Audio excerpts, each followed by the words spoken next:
この番組はご覧のスポンサーの提供でお送りします。Alrighty, welcome everyone. I'm Teeaboo and I am here for Kyousougiga, that weird show about those weird people in that weird place that we still don't understand, or at least I don't because I'm a big dum-dum. You guys seem to, but I definitely don't. So, last week we focused on one of our siblings. This week I assume we're going to do the same thing, and I'm also going to guess that it's going to be Yase because it's not going to be Myoe because he's too central, I think. We've done Kodo. Now Yase, probably. I think. Maybe. Maybe not. I don't really know, because I don't know what's going on in this show, and I'm okay with that, because everything that we've seen so far has been super fun, and super well-directed, and super interesting, and I trust that it's actually going to wrap itself into something that makes some form of sense. But the only way to get there is to watch more. So, let's do exactly that. I've got episode 4 of Kyousougiga up and ready to go. I'm still using the Muzi 22, whatever they're called, Muzi 2 rip of the actual video, and I'm using the Demon Hero subs. Somebody mentioned that the subs seemed scuffed. If you have a better recommendation for subtitles, I may switch. Let me know. Otherwise, we're going to keep watching what I've got. I've got episode 4 up and ready to go. It is sitting at 0 seconds. There will be 2 versions of this reaction video. You can find a picture version with the video there, linked in the description down there, and a timer-based version up on YouTube. If you would like to do a stinky thing, stick up your own copy of the episode with the timer-based version, you're welcome to do so. Just get your copy ready, because the beep beep timer to count you down will be coming at you right now. Let's do this.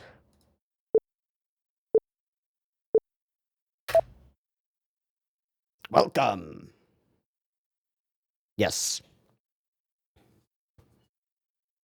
Yes. Also, because it's kind of the order that they appear, but except for Myoe.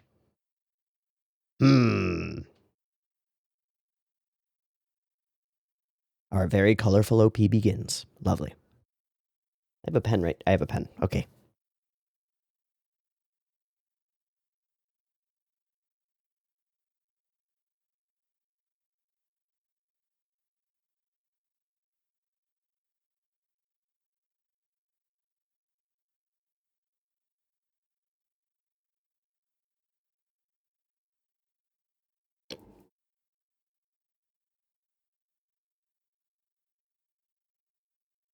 I do still wonder what the deal with those tres animales is. That might not be accurate Spanish.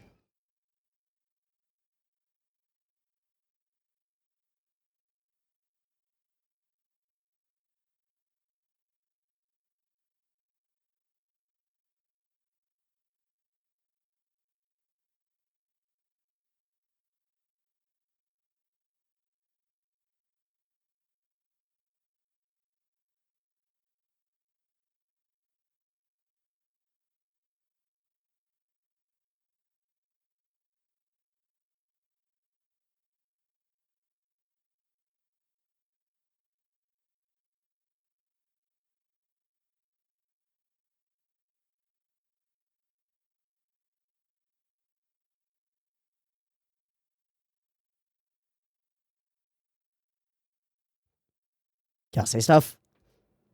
The rabbit. Okay. Okay. This is when she left. Okay.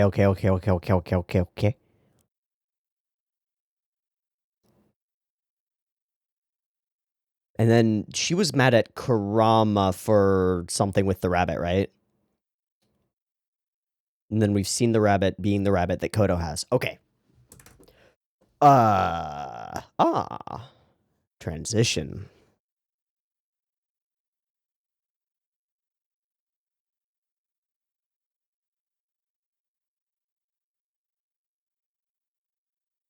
Second child and her wonderful demons. Why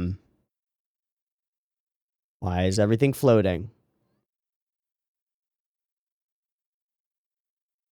Nandaro. Oh, okay, this is a thing that happens?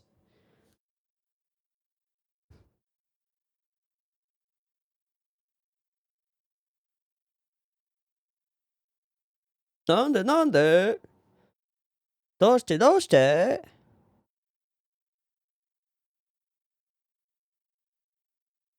So is that why she was sighing and sipping tea?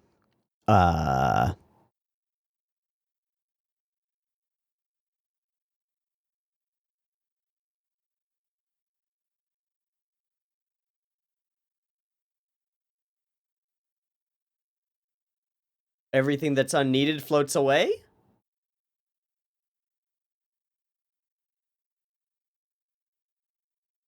But can new things be created here? Okay, a little bit of tension. Oh boy. Okay. Let the girl leave.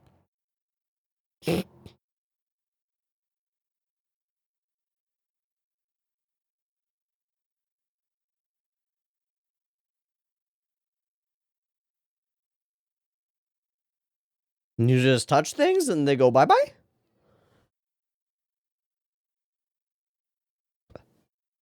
Broken things stay broken. Uh-oh.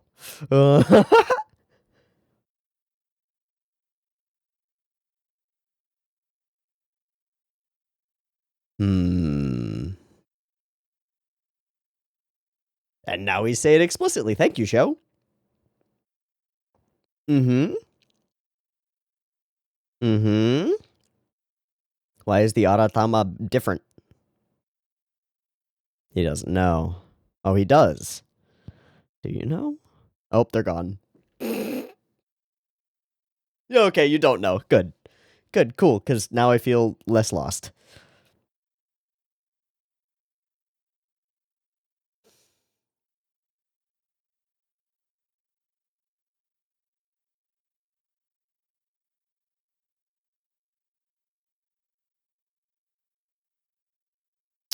Oh.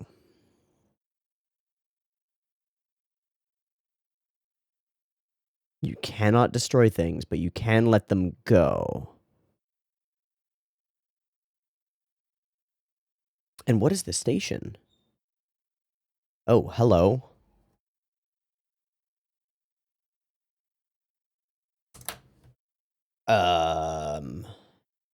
Tatami Galaxy now? Wii Uasa now. Where do they all go? Oh.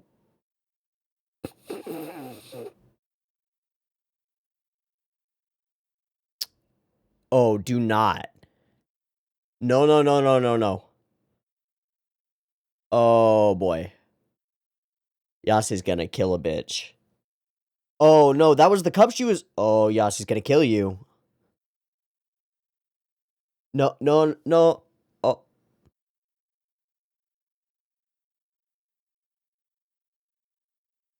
Oh my god, I love the paper cut.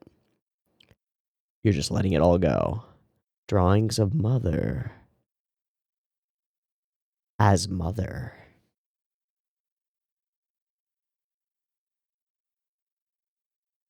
Oh no.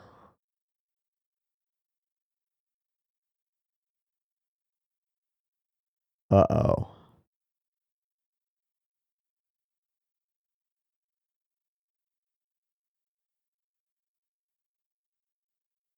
Uh-oh.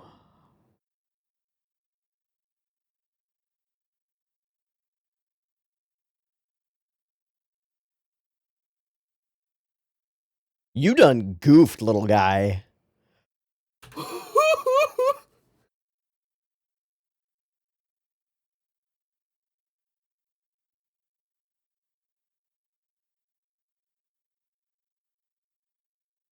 Okay. So that's our start. Oh, hi. That's gorgeous. In a very weird way. Monster, monster, please don't eat me.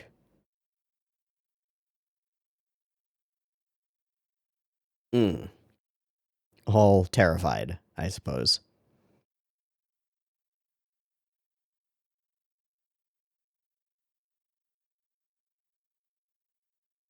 Oh, wow, they're all beat to shit. Oh. Wouldn't that just fix it? Okay. Pictures, things on the walls. She keeps everything. She can't let go of anything. That's why she hates it. She keeps everything. Okay. She's built a land of memories that cannot be encroached upon. Ah?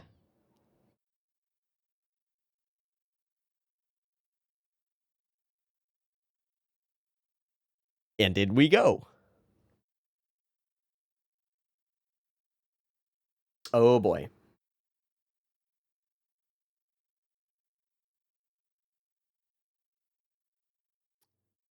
Finds herself horrifying, perhaps? No. Okay.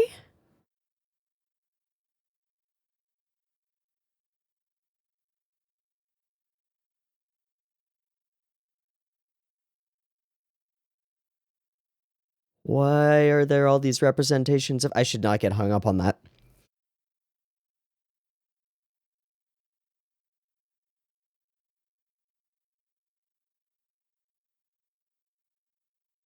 You little motherfucker. What happens to all of it? It just stays here? Good luck.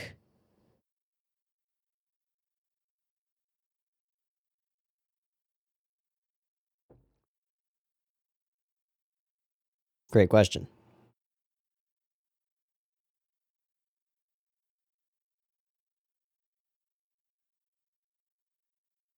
Yes, a lot of it being junk. Psychology. Because she's lost things before? Probably. I don't think he can speak. She doesn't have junk.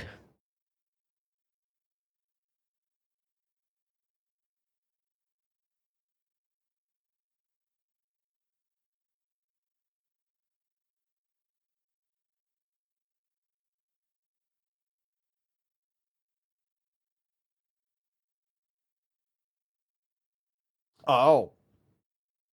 Are those all like drawers? They are.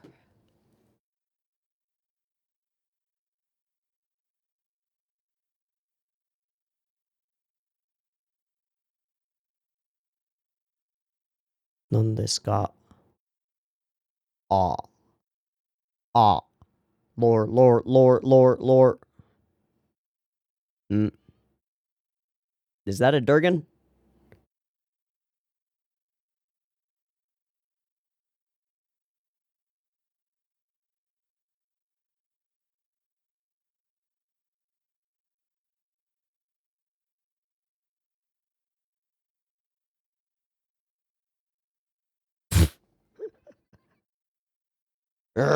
Smash!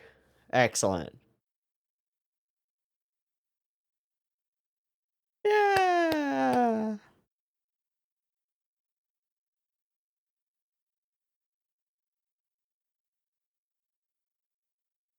Why the tree? Oh. Oh. History, memories.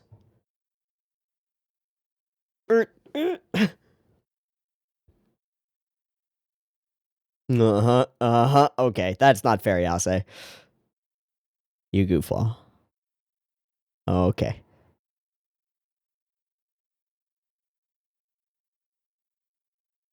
Oh, mom loves her no matter what. Yeah. Oh, the knife is stuck up there. Connected to memories together with mom. What is that? Oh, that's the rabbit. But that is gone. Unless Kodo brought it. Okay, flashback again.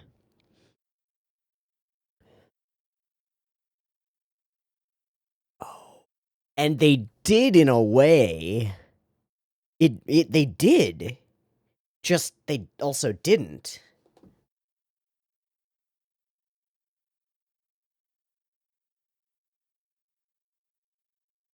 Is it?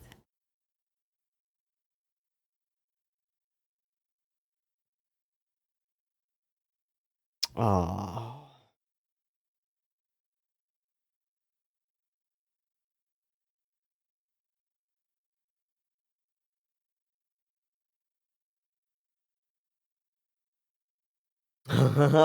just like Yase. Aw, you're just gonna help? Okay, Kodo. Alright, doing you guys are crazy. Complete failure.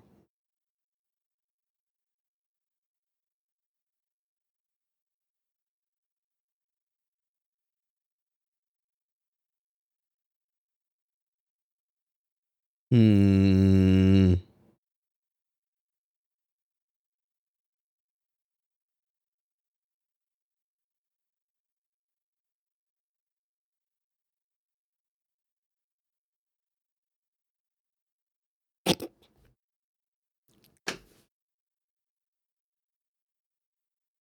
Oh my god. Do not attack Kurama. Do not do that.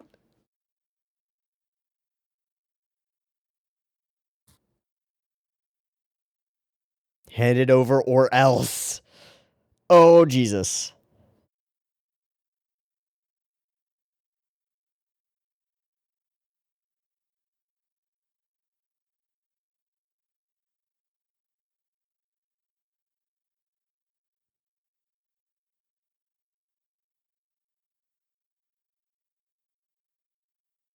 Seems that way.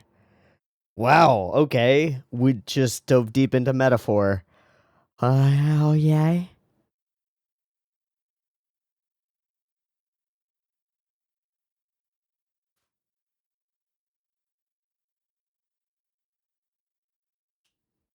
Let's go.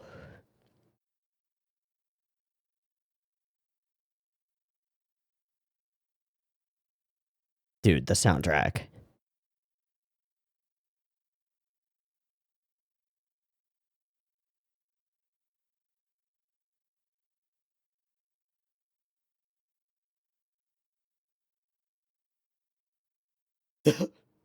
That's actual destruction that can't fix itself. Oh.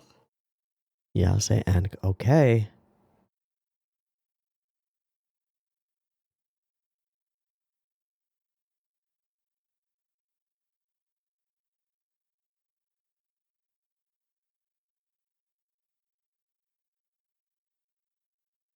Connected to her mother, eh?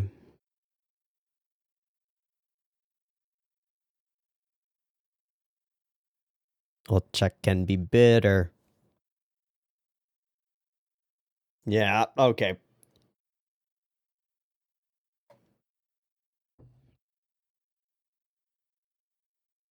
Oh, jeez. But that in and of itself is also a memory. Okay, and your mom always accepted you as you are. Fuck, that's awesome. Why and Oni?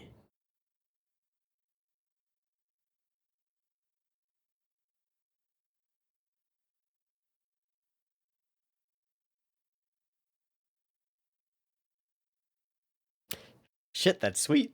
That's really sweet.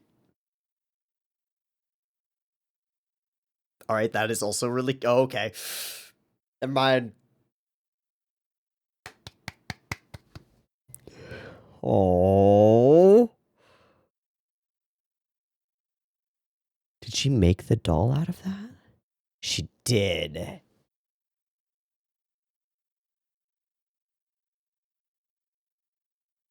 I see. So you don't feel like you can be prim and proper without her.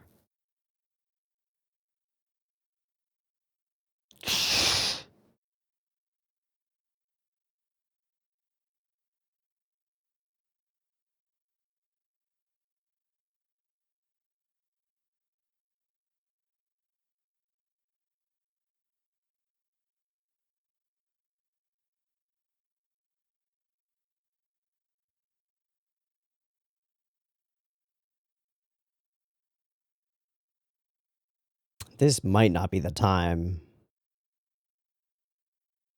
Oh, and everybody. But they didn't find your cup.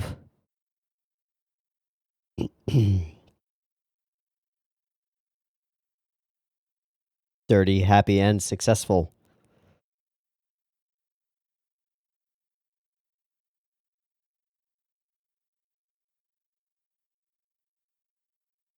Ding dong. Dong, dong, dong. But is it the cup that matters, or is it the feeling that matters? Uh-oh. Just confirms that. Ah, fuck.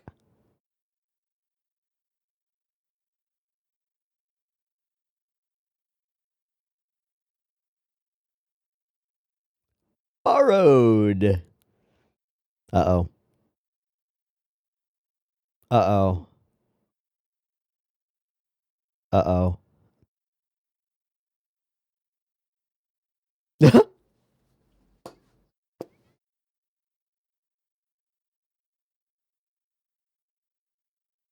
Yeah.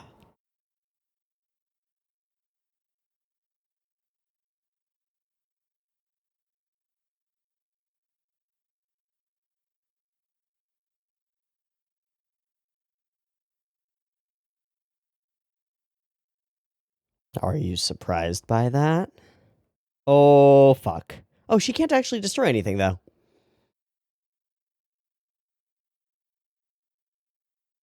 Are they all trying to hold her back?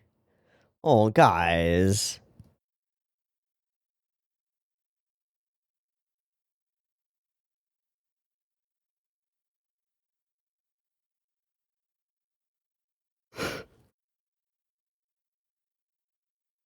Uh-oh.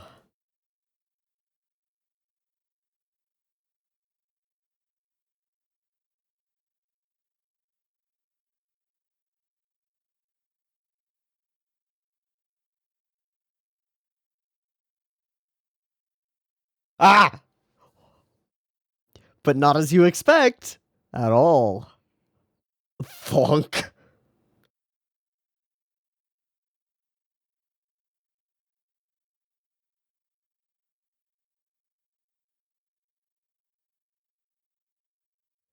Take the cup, maybe?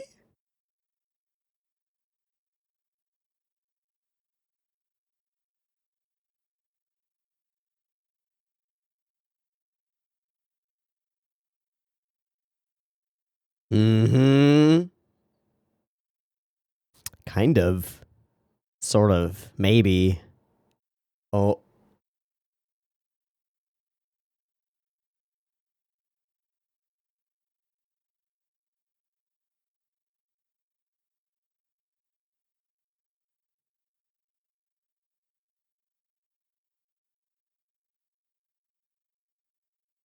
Yeah, but...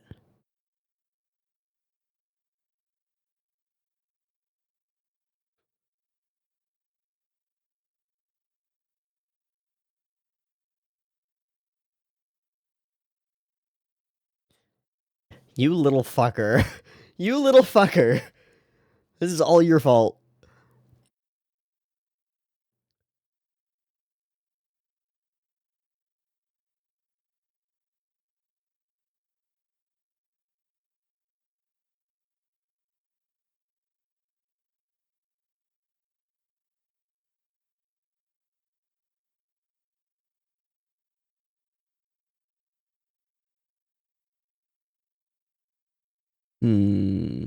Hey.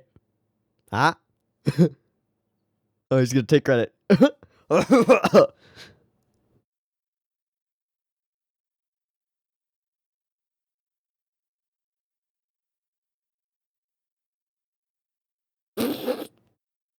Beautiful.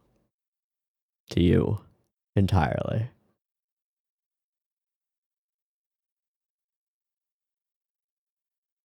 Now, what did you just realize, Kurama?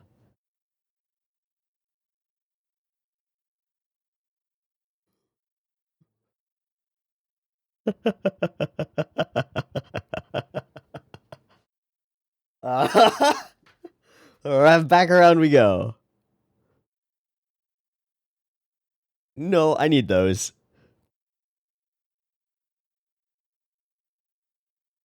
Looks like a Myoe episode incoming. Indeed, and that works as a closing line for the whole thing. Oh, that fully confirms that they are the same as those. Okay, great. That's not gonna get rebuilt. Koda, you gotta stop breaking things. Oh, it's so simple. Can this episode actually be as simple as it seems to be? I suppose it can.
I'm gonna assume that it's a Mioe episode. We just saw Mioe in the first frame of the next scene. I'm gonna assume that that makes sense because it seems to be a Mioe episode. Cool, cool, cool. Why the animals? We got our first like real in-world reference to them where they were in that book. Oh, I am there's something there, but I don't know what it is. So on we go. I don't think I have too much more insight into the OP than we had before. Nothing quite lines up. All right. So, this episode is on the surface hyper simple, and I'm a little bit reluctant to say that it is as simple as it seems to be. I'm like inclined to think that there's something a little bit deeper under the surface, but there might not be, and that might be the point, and that might be okay. What is the simple thing with this episode? Well, Yase has attachment anxiety and fear of being abandoned, right? Like, obviously, as the created daughter who felt like a monster who was made to feel safe by her mother, and then her mother just up and leaves for no explained reason. Like, shit. So what does Yase do? Yase stores everything. Yase keeps everything. Every little shred of attachment that she can possibly have toward this person who has left her. And when any of it goes missing, she flips her fucking shit. And Kurama fucked up a little while ago by throwing that rabbit into the station opening. Mechanics of station opening? Unclear. Where does all that shit go? Unclear. How did that rabbit get back to our world, or Kodo's world, or other Kodo's world, not Kodo's world, because Kodo and Kodo are not Kodo and Kodo, but they're both Kodo? But, in a sense, he wasn't wrong, because that rabbit did go back to Koto, who seems to be Koto, but... Huh? Okay. Then there's the subplot of the little pink monster thing, little demonoid, goblinoid thingamajiggy, is a real big idiot who steals all the cookware and all the cups and all the other things because he's a real big idiot. Okay. The thing about this is that nothing changes with you having everything, especially if you're forced to live in the past by what you hold on to, right? Yase's whole experiential world is trying desperately to hold on to all these things, but they don't change. I think especially poignant is the tree that she has down there, the tree that marks their heights on it, and yet is unchanged since that one time that she grew big. it hasn't been a continuous marker of their growth or their heights or any of that, and the tree itself hasn't grown. It's frozen, stable. And yet Yase is deeply unstable as a character. She flips on a dime into being a demonic fanged monster, an ogre, an oni, as she says of herself, as she is inaccurate, in all truth. There's this other element of her character that I don't quite get yet. Maybe we'll get it more as we tear through this episode. Why is she so interested in what I would call like Rococo fashion, like a little bit frou-frou?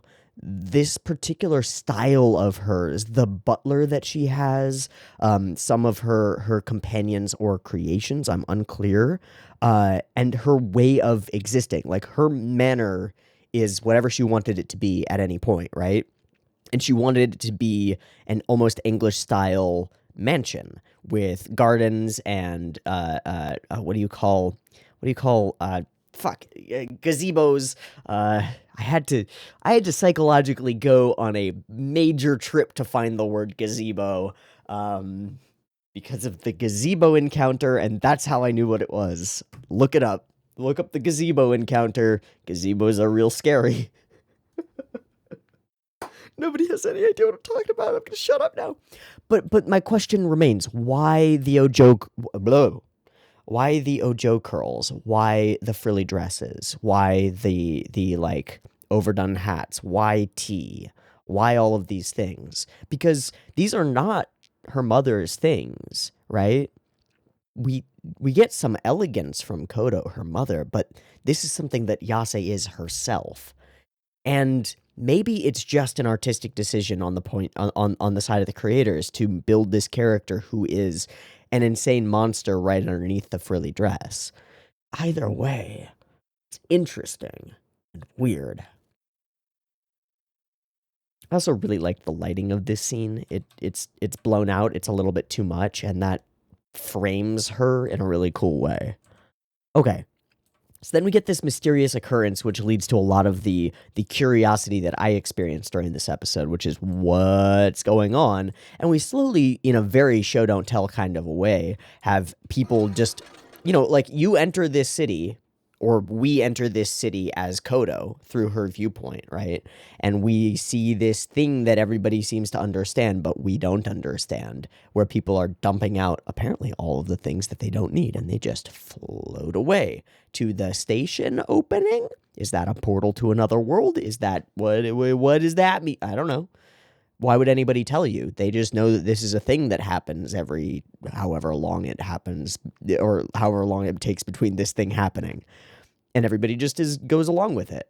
That's interesting. That's like right in storytelling terms, because we're in Kodo's viewpoint completely, and she doesn't straight up ask anybody until a little bit later. So there's this confusion, but we start to get what's going on.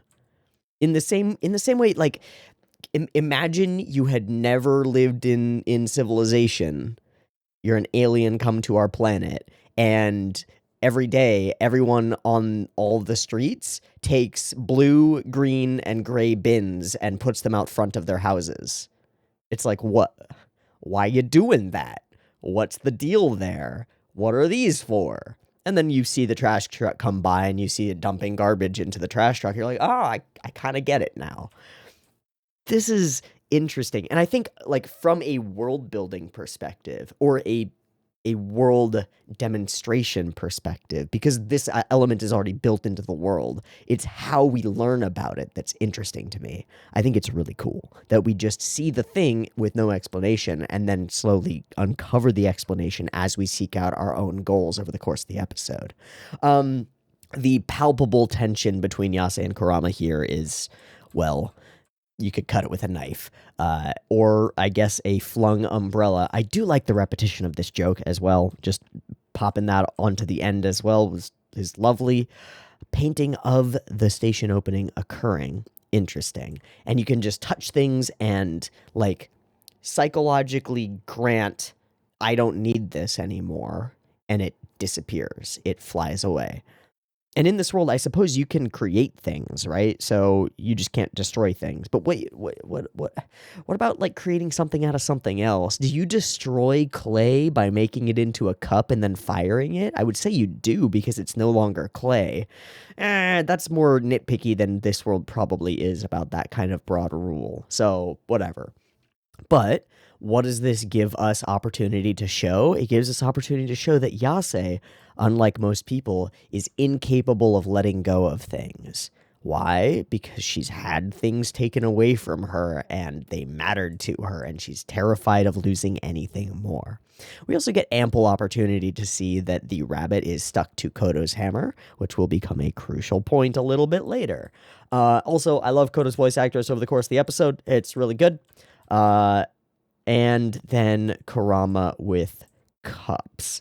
Things you don't need can't be destroyed. This world is incomprehensible. Bada bing, bada boom. Letting it float away when the station opens lends it some sense again. Even though that in and of itself is nonsensical. So Kurama's trying to figure out this world, but recognizes the nonsense of this world. Interesting. And weird. Okay, then we get our subplot with Mr. Dinky Troll Goblin person. I don't even know. And he just claps a bunch. This is kind of a cool scene in a weird way. Yeah. Cool in a weird way. I like the designs of all of Yase's, I don't even know what to call them, creations, compatriots, monsters, friends. I don't know. I like the designs of them. The neon coloration plus the colored outlines makes them seem very out of this world, which is ridiculous because anything can be in this world. But they are distinctly weird, distinctly strange. So why does Yase create and or surround herself with individuals who are weird and not human? Because she doesn't feel human, and so that gives her some comfort, maybe? Maybe outcasts find other outcasts and surround themselves with other outcasts because you could be outcasts together? I don't know, maybe something like that. Problem with doing that is that goblins will sneak into your shit and steal all of it. Also, just want to point out that visually, this thing looks kind of like a rabbit once it starts actually doing this thing. And steals all of the everything because it's very stupid. God damn it, why that cup? And we don't even necessarily know why this cup matters so much to Yase. We find that out later. But we know that this is bad juju because we've seen what happens when Yase gets mad. It goes wrong. It goes very wrong. Okay, who drew that picture of Koto as Koto? And does that matter? Because that seems to matter to me. It feels like pictures mean a lot, and that feels severely interesting. But I don't know why. It's in a scrapbook of all sorts of other things that she's been unable to let go. And she hates this day. Stupid little guy. Stupid little guy. Okay, again, I just want to mention that all these designs are fucking bonkers. There's a Hawkman in a suit. Why is there a Hawkman in a suit? I don't know. Why not? Good answer. Also, that one over there looks kind of like Kurama. I don't know. Maybe that's intentional on Yase's part. Maybe not. Uh-oh. Uh-oh. Uh-oh. Uh-oh. I love the way that Yase going bonkers is animated. It becomes like we start blending frames to create this like size thing that's going on, and we continue that frame blending to make everything feel real weird and semi slow-mo-y. Very interesting, very unique, and very bad. Very bad for everybody. Big explosions, all that jazz. Oh yeah, this cut was really cool. Also, the paper cutouts on everything. I haven't mentioned it yet in this episode. Can I mention it? It's really cool. It continues to keep the storybook, pop-up book vibe of this world intact and consistent, and I like it a lot. I love the way that these are animated. This whole sequence is really fun to me. And then switch, and then yeah, it's super cool. I find something kind of like innately funny about the way that we open this door. We show these like shadowed figures off in the corner, and then they all blink to life with red eyes, like, oh shit, that's evilness and darkness and eyes staring at us from the dark. But then our main character is like, oh hey, hi everybody. Oh hey, I thought it was something scary going on. You guys are just here, great. And then we ask after Yase, and it is revealed that they are all beat to hell. Yikes. When Yase lets it go, she does not discriminate. And she keeps everything. She reveres everything. And it's a stagnation situation, right? Like if you revere everything from the past, there is no future. There is no looking forward. And that's the whole point with the second cup, is like an element of forgiveness for Kurama for stealing the rabbit in the first place, but that's hard to achieve, so she hates it at first. And like an element of being willing to move on to things that are different and not completely like emotionally attached to what was before, but are still functional, perhaps more functional than before. That's cool. The image of literal band-aids all over the house is super weird. I'm curious as to why it's not just repairing itself, but okay. Ooh, wow. And I don't know what a lot of these things on the wall are. I don't think we're necessarily supposed to know. That's okay. This cut is kind of cool. Just the space and three-dimensionality of it is very neat. Okay, meet Mr. Butler. Come on, let us in. And this is super cute. He's just sweating bullets. Like, do I have to? I really don't want to disturb the mistress. That's a bad idea. Oh, and it is. And it is indeed. There is a giant monster in the bed. And there's something about this like moment of Yase as a giant monster with the power to destroy, hiding herself under the covers and trying to like keep that side of her tamped down. And I think that ties into my earlier question about why the very proper, very noble presentation. Why does she lean toward that? And I think it wraps into self-hatred, and like we get that those couple of lines from her about like hating herself as an oni, right? Why am I this way? And her mother is the one person who fully accepted her as that and was pleased by it and made good things out of her destruction. But she hates that about herself.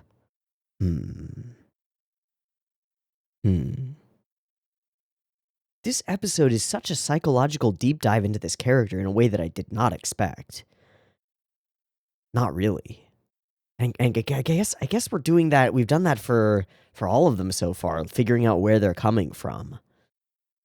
Once we do the Myoe episode, what comes next? Is that when our story can truly begin? Maybe. How weird. How interesting. What an interesting way of showing this world to us, by showing us its three creators, sort of. Or the three individuals who've shaped it for a while now, at least. Very interesting. So we find Yase, and she is miserable. In pain is the only word, like the only phrase that I have to fit this is Yase is in pain. This individual is hurt, and hurt people. So what does Kodo do? And that's a bit of a psychological question for Kodo. What does Kodo do in this situation? She tries to stop the hurt, find out what the thing is, find out what's going on, and try to find the cup. An impossible task. Needle in a haystack. Why am I even here?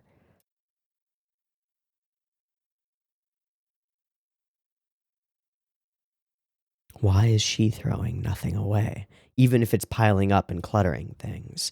Why hoard everything with so much care? What's the point of that? Nande. It's to let you get rid of your junk. But what if you don't have any junk? Why? And from this moment, we flash into the past. Or no, we flash to here to show what Yase is doing. I don't know what these like drawers remind me of. I guess like blocks that you would play with as a kid. It's so unique, and it's here that everything is stored. It is a gigantic tower of memories, all hidden away. None of them really matter, but they mean something to Yase. That's deeply childlike, but deeply human. And it is like it matches with a lot of the instincts of people who hoard things. There is this other element that this tower of memories is hidden below this empty, entirely empty, bright sunroom. Down below it, in the darkness, hidden away, are all the memories, all the things that spark those memories. I just went and looked up a couple of articles on hoarding. The one that I found most useful was from ADAA, the Anxiety and Depression Association of America. And it talks about like multiple reasons that individuals hoard, whether that's the belief that something will be useful or valuable in the future, or the feeling that it has sentimental value, or considering each item to be a reminder that will jog their memory, thinking that without it, they won't remember an important person or event. And I think that last one is exactly what's going on with Yase. The other thing that I found interesting about this list is that it associates certain other psychological disorders with hoarding. The most common being OCPD, obsessive compulsive personality disorder, OCD, obsessive compulsive disorder, and ADHD, attention deficit hyperactivity disorder, as well as depression. Yase, I didn't think of this before reading that, but Yase screams ADHD. Like, if you've met or known or have ADHD, you might very much like resonate with the experience of feeling fairly normal until something goes off in you and you become a monster who goes off and does crazy things and then is like, why did I do that? That tracks with Yase in a really interesting way and makes me like reconsider how she's been acting before. Not quite obsessive compulsive, but that lack of attention and verging into occasional hyperactivity and destruction is really interesting. Very interesting. That tied with the idea that if she lets go of any of these things, she's letting go of the memories associated with them. But the truth is that that's not how people work, really. Those items might have that sentimental value and they might trigger those memories, but you do not need them for those memories. Hmm.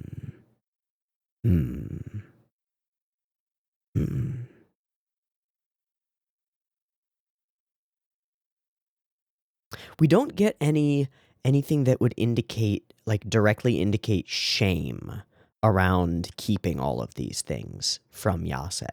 We don't really get her perspective on keeping all these things at all. We just get Koto's curiosity. But shame is a huge part of hoarding for a lot of people, so it's interesting that that's not present here. I would say that the idea of this tower under the surface of the bright sunroom you could read as an indicator of shame and hiding these things. I don't know.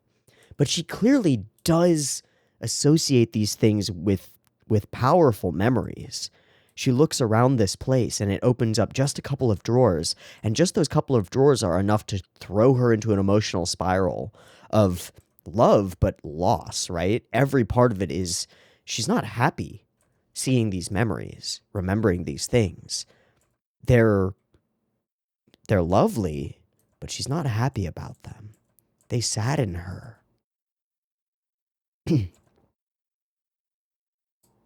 Is it healthy to hold on to all of these things? Probably not.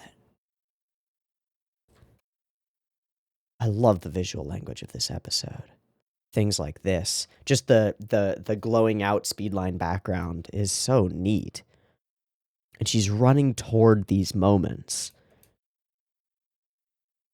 We get this rational this semi-rational, like highly pragmatic perspective from Kurama. We might actually reach her if we could just let something go away. But she can't. She won't unless she's forced. And the crazy thing is that he's right. He's wrong in the way that he's doing this, but he's right. Ugh. Weird. Complicated. I like it. And yet it's so fucking simple too, right? Yase can't let go of things. A thing is taken away from Yase. Yase freaks out. We find a thing to replace it. She's not happy about it. And then she's convinced to be okay about it because it's a new memory that's been created and it's one that has meaning. It reminds her of those other memories. This moment is heartbreaking. She sees this little bit of cloth on the ground, and it is not what she's looking for. Neither her doll nor her mother. Nothing ever came back.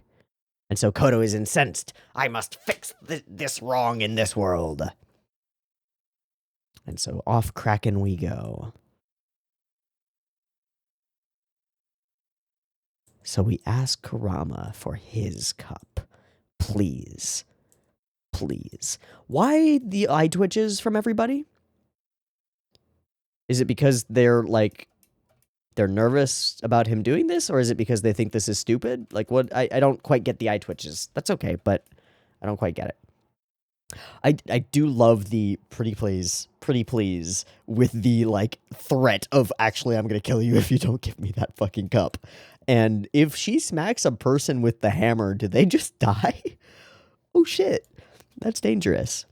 I can't just hand it over to console someone, especially not Yase. Yeah, Kurama puts on his full face. This visual and the way we shoot this, the like cut in between with just a white background and the dots flowing, we know exactly what that is. That's a hammer swing.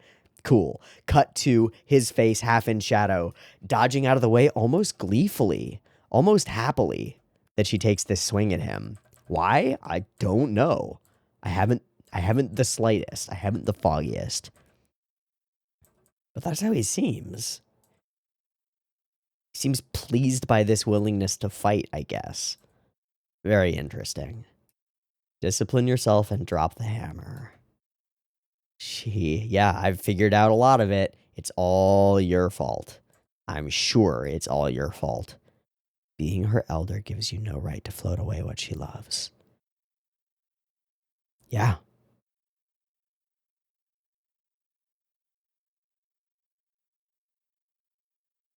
Will you struggle? Fine, go get it. And so she does. And they do. And off they go. On a mission. And destroying parts of the other parts of the city. Yikes. And then we get this sequence. This sequence is real rough emotionally. Here, have some tea. It's really good.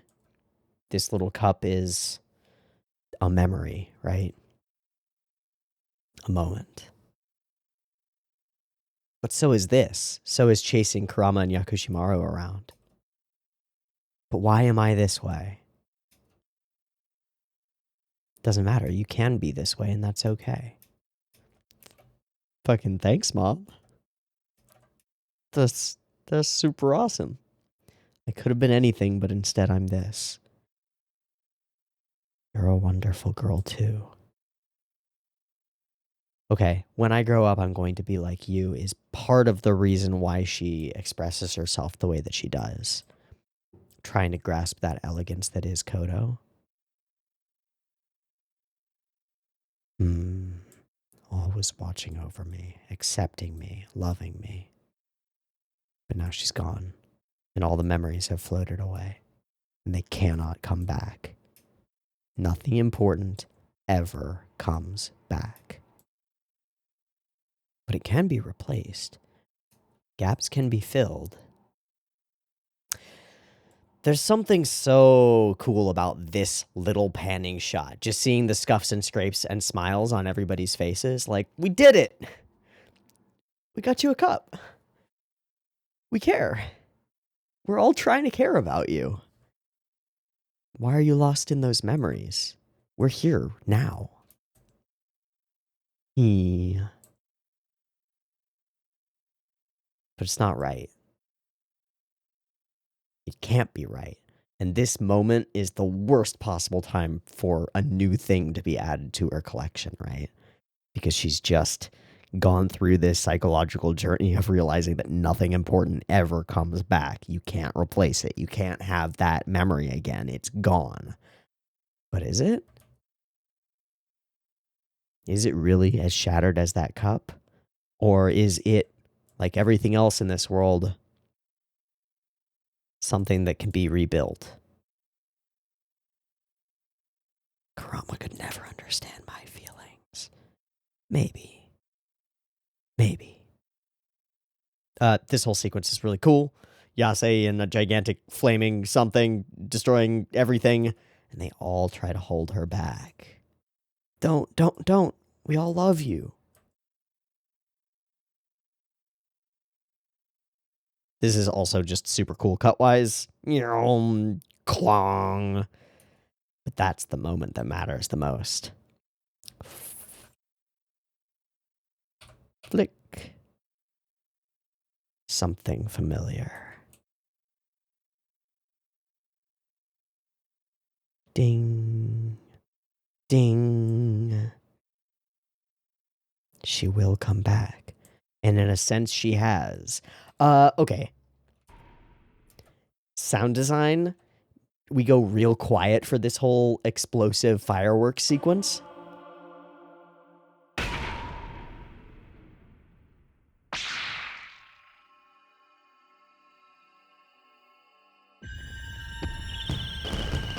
I think that's such a cool choice. Also, there was that piece of soundtrack in this episode that was like amazing. I forget where it was. Okay, it's right here as she swings that hammer.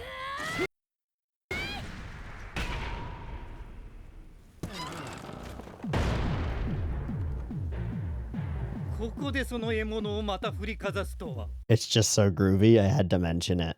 And then there are the like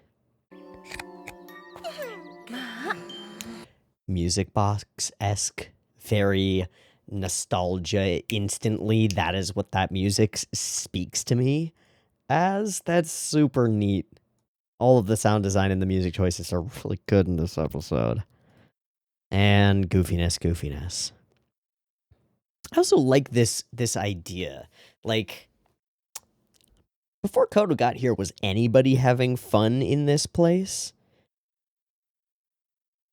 No. And Myoa is kind of a stick in the mud. And Yase's off doing her own thing. And Kurama's, I guess he's happy doing what he's doing, but it's pretty just rote, right? They're here having fun. And a lot of that fun has to do with destroying stuff. That's kind of interesting. I don't really have a thought attached to that. It's just interesting. So I think having gone through the whole episode, I think this episode is just as simple as it seems to be. And that doesn't detract from its excellence at all. It's a fantastic demonstration of a character's internal world externalized into this world, which is pretty much the point of having a world that is shaped by its characters. And a really simple, mostly shown, not told story that functions on multiple axes to both like expand our knowledge of this world and how it works, and to expand our knowledge of a specific character and how they work, and to show what Kodo likes doing and how she's doing things, and to like wrap stuff into backstory things like how did that rabbit get to the other place and why did it do that, and what is Kodo's relationship to Kodo? Is she the reincarnation of Kodo? I would assume that she's the reincarnation of Kodo, but what does that mean? Like, I don't know. As with most of the episodes that have come before, this episode raises a lot of new questions and gives us sort of a smattering of interesting answers that were not the answers to the questions that I wanted answered, but that's okay because they were interesting answers in and of themselves. Am I less confused than I was? No. But at the same time, I feel like I understand Yase better. And to an extent, I feel like I understand Kodo better. Kurama, I can't draw a bead on. But okay. Cool. This show is weird and I like it. I'm gonna wrap there. Okay? Okay. I've been Teeaboo. This has been Kyousougiga episode 4. I hope you've enjoyed it as much as I have. If there are specific things in this episode that I fully missed or fucked up or misinterpreted, throw them in the comments. I read that. Otherwise, I'll catch you next week for episode 5 of this thing that we're watching that is about weird people in a weird place doing weird things. Cool. Peace.